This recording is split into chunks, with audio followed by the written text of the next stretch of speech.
Hey everyone, welcome to a new mini vlog.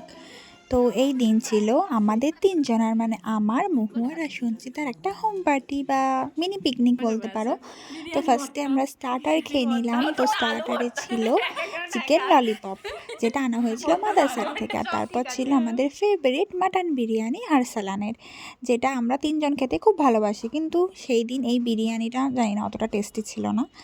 তো যাই হোক, খেটে নিলাম। তারপর এখানে সঞ্চিতা আমাদের জন্য গিফটগুলো এনেছিল। আর তারপর আমরা সঞ্চিতার বিয়ের একটু অ্যালবাম দেখছিলাম। আর তারপর একটু এখানে কি বলবো, মজা করছিলাম আমরা সবাই মিলে। আর সঞ্চিতার বার্থডে ছিল জানুয়ারি 2 তারিখে, কিন্তু ও যেহেতু সেই দিন এখানে ছিল না, আর তারপর এই দিনই ওর সাথে আমাদের দেখা হয়েছিল। তো আমরা ভেবেছিলাম যে ওর বার্থডে সেলিব্রেট করবো। পাইনি তো মামা, তোরা আমাকে এত দেরিতে হলো কেক কাটাবে, খুব খুশি আছি। ওর হেভলুরাম এখান থেকেই দেখা যাবে যে ঠিক আছে এটা ওয়াইফ ম্যাটেরিয়াল আছে, এই সিগারেট খায় না। আর happy birthday, happy birthday to you. ক্যামেরার দিকে তাকিয়ে না।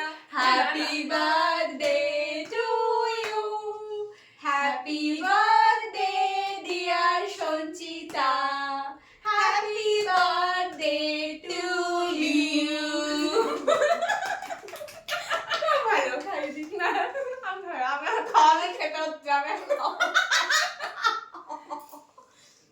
আমি একটু খাই দিচ্ছি, আমাদের এটাই খাওয়া, ওটা খাই তো উনকের মধ্যে দিয়ে দেবো, দিয়ে দে। তোরা ফুদিলি না থাক, ফুদিলি মানে ছবি তুলবো।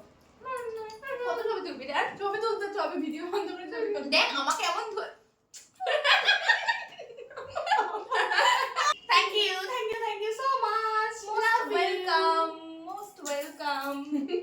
আর সেদিন আমাদের বাড়িতে পিঠে হয়েছিল, তো মা পিঠে দিয়ে গেল, সেটাই আমরা খাচ্ছিলাম। আর এখানে মহুয়া রকস্টার সেজেছিল। ছান ছান, ওর এখন ছান ছান। কোথায় মহুয়াকে দেখতে এসছে। হ্যাঁ, মহুয়া তাদের জন্য চা নিয়ে আসছে। চাটা খেয়ে জানো ছেলে পক্ষ বলে হ্যাঁ এই মেয়ের হাতেই চাই, আমি 50 বছর খেতে চাই।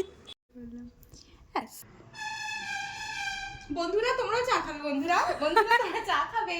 না, তুই বললি তো আরোই খাবে না। টাটা। কিন্তু আমি টাটা করতে পারছি না, আমার হাতের জিনিস, তাই টাটা তোদেরও।